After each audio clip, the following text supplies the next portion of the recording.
On this episode of Sci-Fi Timelines, it should be obvious what series we're doing.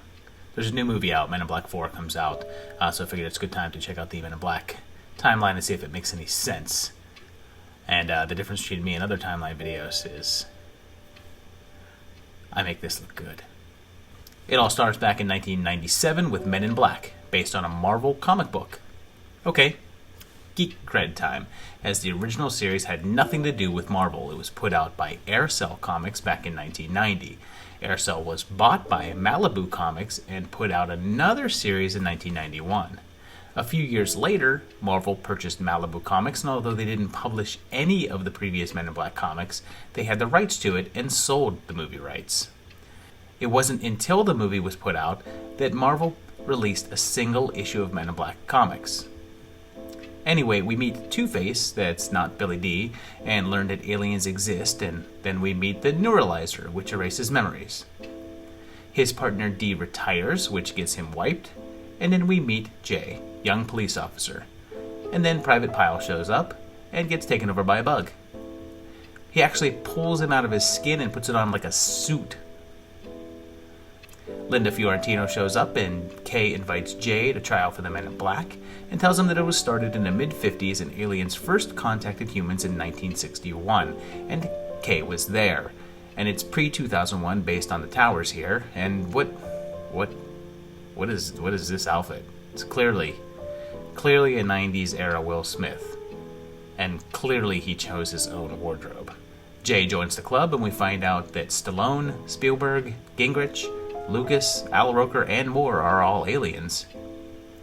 We see Jay's ID, and he was born in 69, and his license expires in July of 98, so it's most likely in real time 97, although I guess it could be anywhere from 94, when his ID was issued, up to 1998. Oh, the red button there, kid. Don't ever touch the red button. I wonder if he will. Lurch shows up and gets killed. This paper shows a date of June 17th, so we're in June, and this is weird because they talk about the bug's crash and say it happened last night.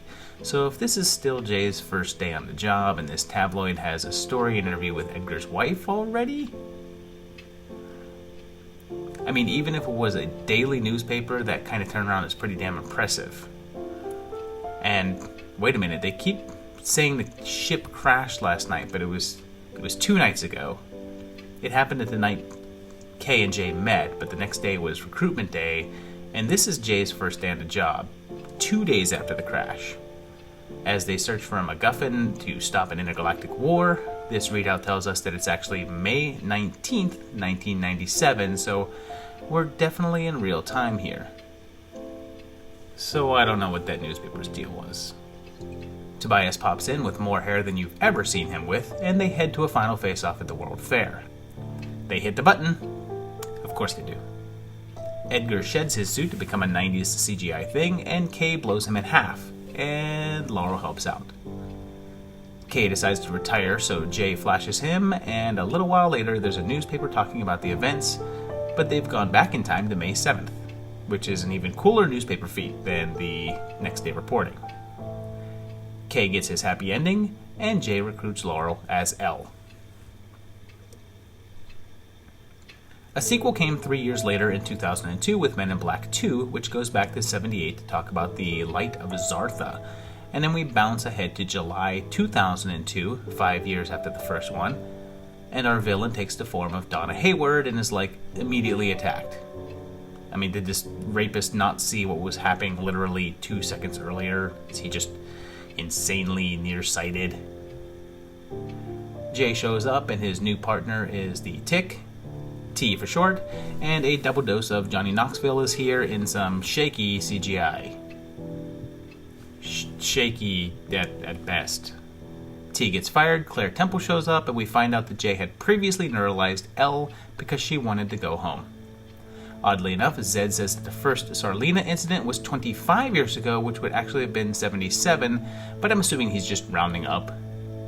They have to go get Kay, and geez, how busy is this small town post office? It's just like the whole town.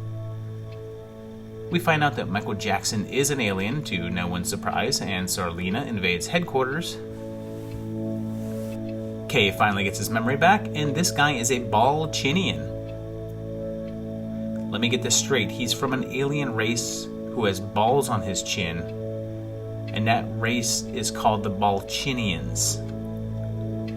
In case you were wondering, this movie has 4 credited writers, and they all gave that a thumbs up. Todd Margaret pops back up as a video store clerk this time, so I guess he switched careers, although it's possible he's supposed to be a different character. Everyone squares off with Jay freeing Laura, and Serlina also says 25 years ago, so everyone here I guess just loves round numbers. It turns out that Laura is actually the Light of Zartha, and this looks like the setup for some kind of hentai thing. They finally blow Serlina up as Laura returns to Zartha to save her planet, and I guess that the Statue of Liberty is a gigantic neuralizer, because I guess no one would notice that. I should point out that halfway through this movie, Johnny Knoxville, who up until this point was the villain's top henchman, just disappears without any further mention. He helps kidnap Rosario Dawson off screen and then just never shows up again, which I'll be honest, was actually kind of okay with me.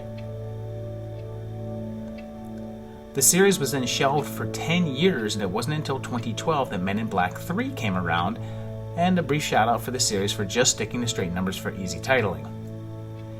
We meet Boris the Animal, who never gets the faces right, and he launches all these guys into space, but then we see that they're on the moon, so after they blow out the door, they would have just landed on the surface. I mean, the moon does have gravity, it's just less than Earth's. I mean, they wouldn't have just flown away like that. Oh, and Boris wouldn't be able to breathe in space either, but guess what? It's a movie. Kay and Jay are both back, and we find out that Zed has died, and his memorial says he died in 2012, so that's when we're set, and it's 10 years after the past film. Emma Thompson is the new head of MIB, and Kay shot off Boris's arm and arrested him back in 1969, and I guess this means Frank died too, and then Kay is wiped from existence. So when Jay goes back to the headquarters, no one knows who Kay is, and Job is now his partner. And Kay has been dead since 1969 because Boris went back in time and we're in a revised timeline. And god damn it, I figured after the X-Men timeline that this would be nice and easy. It's 3 movies and it's Men in Black, so simple pimple. And I mean, they even flash the years up on the screen, but no. Timelines? So if you watched my X-Men timeline, I talk about time travels and the 3 types of time travels, and this seems to fall under the second type where you overwrite the previous timeline when you make changes, and we're in a revised timeline that has simply replaced the previous with no one remembering the previous version except Jay and the guy that sent him back. And I'm not going to get too into the paradoxes involved, but since Kay never existed, it should have revised the timeline that Boris never went back to kill him, since he wouldn't need revenge, but he did because it's still in the logbooks. Jay jumps back to 1969 to save Kay, and he goes back a few days before Boris would get there, and he meets young Kay, who's, oh man, how many Josh Brolin time travel movies am I going to do this summer? Alice Eve is young O, and they meet Andy Warhol, who you'd think was an alien, but he's actually an agent, and he's Agent Barry. And future Boris shows up. This guy here has the MacGuffin everyone is after, and they have to intercept the moon launch, and Jay faces off with future Boris while Jay faces his 60s counterpart. The one-armed version goes down, while Jay disarms the other, and installs the ArcNet, but this colonel is killed, and in a cruel twist of fate, that man was Jay's dad, and little Jay is here, although I don't know why, because they had to duck and cover in this area when the rocket went off, so it was clearly dangerous and, well, not the best place for a kid. Adult Jay goes back to the future. Should I do those? Do I need that headache? And Kay's alive again, and they continue on the job. But they didn't continue on the job because that was it for the film series, but there was an animated series that ran for 4 seasons from 1997 to 2001 and took place after the events of the first film, although it's definitely set in a different timeline than the sequels, and possibly its own timeline, because Kay doesn't retire and is still in the agency.